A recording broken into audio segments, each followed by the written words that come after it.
আসসালামু আলাইকুম, সবাইকে স্বাগত জানাচ্ছি এই ভিডিওতে। চমৎকার একটি এক্সারসাইজ আপনাদের সাথে শেয়ার করব, যে এক্সারসাইজ আপনাদের হিপ জয়েন্টের ব্যথা এবং আপনাদের হাঁটু ব্যথা কমাতে সাহায্য করবে। সো চলুন এক্সারসাইজটি দেখে নেওয়া যাক। এই এক্সারসাইজটি খুবই সহজ কিন্তু খুবই চমৎকার।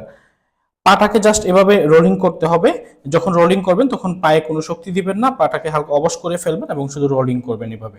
এতে করে আপনার হিপ জয়েন্ট এবং আপনাদের হাঁটুর জয়েন্ট এই দুটোই ভালোভাবে মুভমেন্ট হবে এবং আপনাদের ব্যথা কমাতে সাহায্য করবে এই এক্সারসাইজটি। এখন এভাবে স্ট্রেচিং করবেন আপনি এখানে। এইটি আপনি করবেন 20 থেকে 30 মিনিট করবেন এবং রোলিং করার মাঝে স্ট্রেচিং করবেন কয়েকবার, 4 থেকে 5 বার। এভাবে করে উভয় পাই করে নেবেন। আমি আশা করি আপনারা চমৎকার রেজাল্ট পাবেন। আমাকে অবশ্যই আপনাদের অভিজ্ঞতার কথা জানাতে ভুলবেন না।